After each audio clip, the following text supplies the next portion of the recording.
Good morning, students. This is R.S. Shahar, and you are watching R.S. Shahar English classes. I hope you must have revised the previous content thoroughly. Today, I am going to discuss you chapter number 3, Midnight Visitor from the prescribed book Footprints Without Feet. चलिए इस story को जान लेते हैं। देखिए, इस story के अंदर कुछ कैरेक्टर्स हैं जिनके बारे में मैं स्टोरी पर जाने से पहले ही डिस्कस करूंगा। एक कैरेक्टर है इसमें मैक्स।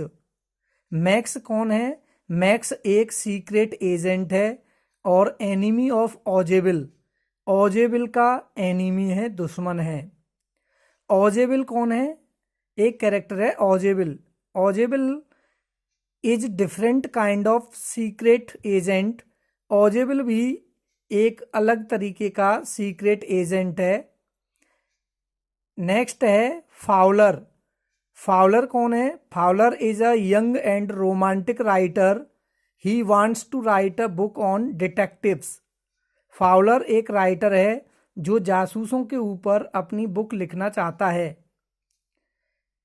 बेरे अगला कैरेक्टर है बेरे। बेरे जो है ऑजेबिल का सर्वेंट है, नौकर है, वेटर मान लीजिए, वेटर है।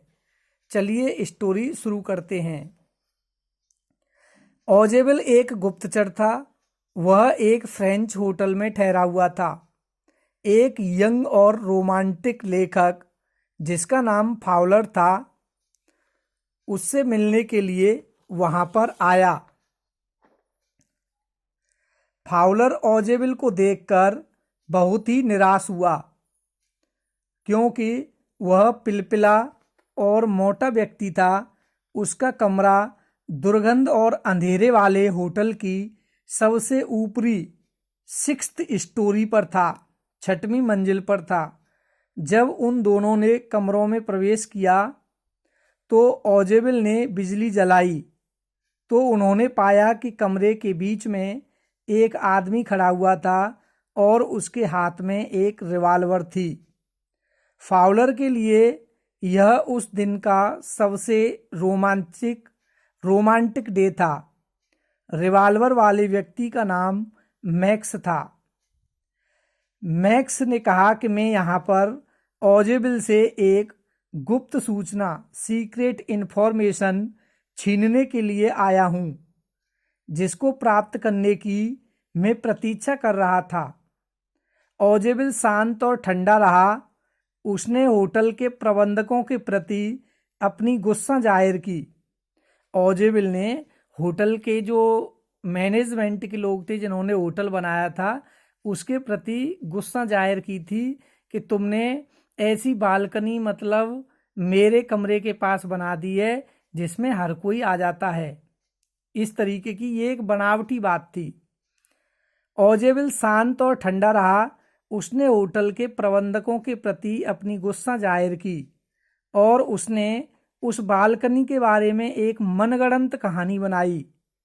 उसने मैक्स को बताया कि उसके कमरे की खिड़की के नीचे एक बालकनी है, एक छज्जा है और पिछले महीने भी एक अनजान व्यक्ति छज्जे के रास्ते से उसके कमरे में घुस आया था। मैक्स ने ऑजेबिल को बताया कि उसने तुम्हारे कमरे में प्रवेश के लिए एक गुप्त चाबी का प्रयोग किया है। उसने अपनी इच्छा व्यक्त की कि उसने भी छज्जे के रास्ते से प्रवेश किया होता तो यह कुछ ज़्यादा आसान होता।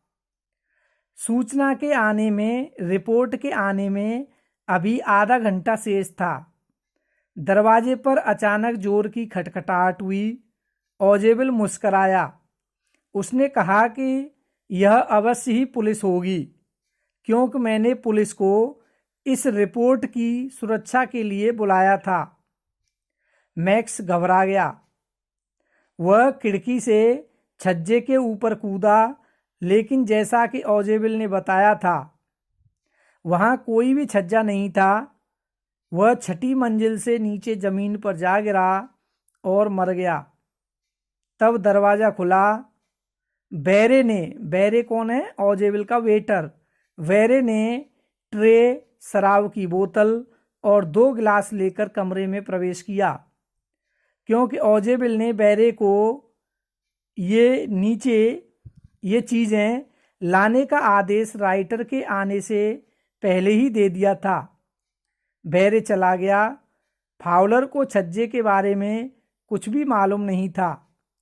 उसे डर था कि मैक्स कहीं फिर दोबारा से इस कमरे में नहीं आ जाए। तब मैक्स ने जल्दी ही छज्जे से आने की कोशिश की होगी, ऐसा राइटर ने सोचा। लेकिन ऑजेबिल ने राइटर को सच्चाई बताई कि वह कभी भी वापस नहीं आएगा, क्योंकि वह छज्जा समझकर वहां से कूद गया था और वहां कोई भी छज्जा नहीं था। इस प्रकार फाउलर की चतुराई और सूझबूझ से राइटर बड़ा प्रभावित हुआ, क्योंकि ऑजेबिल ने बिना किसी हथियार के, बिना किसी वेपन के मैक्स को मार दिया, एक माइंड की स्टोरी बनाकर। क्योंकि वहाँ कोई छज्जा नहीं था और मैक्स ने समझा कि वहाँ छज्जा है, इसलिए वह छज्जा समझ करके वहाँ से कूद गया और 6वीं मंजिल से गिरकर उसकी डेथ हो गई। तो यह स्टोरी हमको यही बताती है कि अगर हम किसी डिलेमा में, असमंजस में फंस जाते हैं तो हमें अपने माइंड से काम लेना चाहिए। Thank you watching my video.